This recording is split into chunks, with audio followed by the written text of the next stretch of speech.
Thanks for watching. We appreciate you. Please subscribe.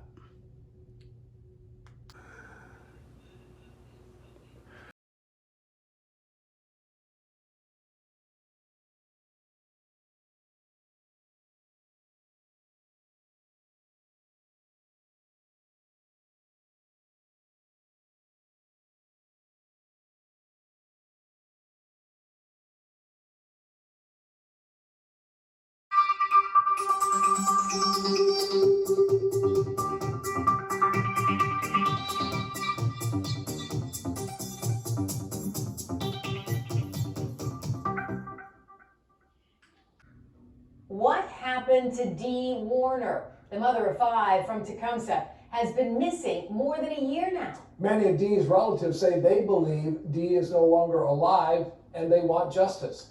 The case takes us to Tipton, where Dee was last seen. Tonight, 7 investigator Heather Catallo shows us what she's discovered.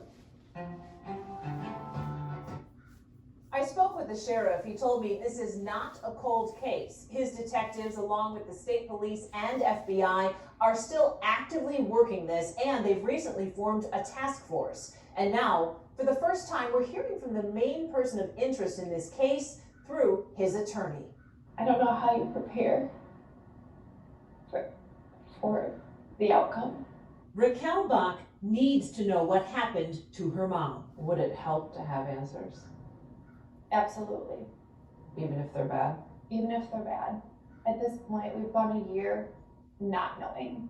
Not knowing is so much worse than knowing. Deanne Warner was last seen on April 25th, 2021 at her home in Tecumseh. In the last year, Dee's 4 adult children and her brother have spent every waking moment trying to find the 52-year-old mother. There is absolutely no way she would have gone a year without any communication. The Lenawee County Sheriff's Office, along with the Michigan State Police and the FBI, have searched Warner's home and farm, as well as her trucking and fertilizer businesses. They've used sonar, drones, cadaver dogs. They've even dug up fields looking for clues. Do you think there's any chance she's still alive?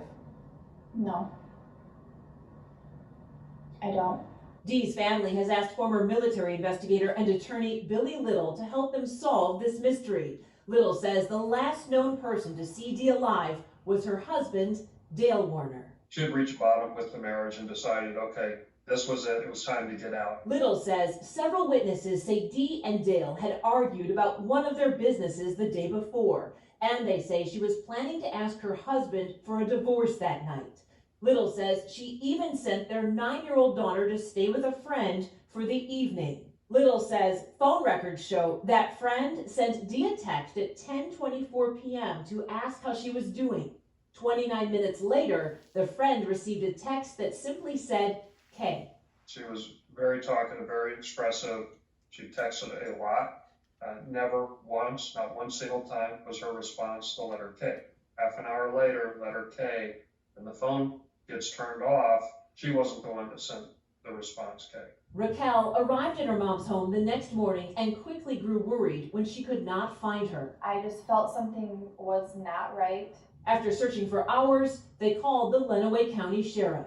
The more information that started to come out, especially after a few days, the more we were concerned. Sheriff Troy Bouvier says even though it's been a year since Dee disappeared, this is not a cold case. He says his detectives have kept an open mind, but have told Dee's husband that he is a person of interest in the case. At this point, there's probably not a whole lot of people that we're looking at.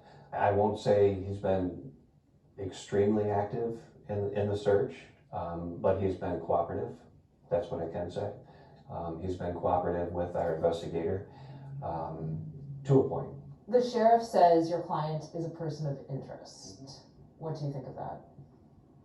I think everybody's a person of interest when somebody disappears without a trace. Larry Lieb is Dale Warner's attorney. Did your client kill his wife? No. Did he have anything to do with her disappearance? No. Dale Warner has been open. He's been available. He's been talked to.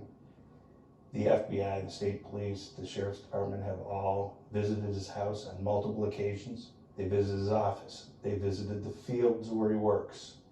They visited his barn and his warehouse. They found not one piece of evidence to suggest in any way that he or anybody around him was in any way connected to her disappearance. Nothing. Lieb says Dale believes Dee took off and wants her to come home. The sheriff says Dee's vehicles were still at the house and there has been no credit card activity in the last year. He says her passport has not been used either. Dee's family maintains she would never leave without her youngest child, and she would never not communicate with her other children. My mom doesn't have a voice for a year, and it's not fair for her. So it gives me the strength to keep going and fight for her, because I know that she would have done that for anybody that she knew. Attorney Billy Little made several announcements about his investigation into Dee's disappearance last night on a podcast on YouTube. At WXYZ.com, you can find information on how to contact the detective who's handling this case, as well as information about the $50,000 reward for information about Dee's location. I'm Heather Catallo, 7 Action News.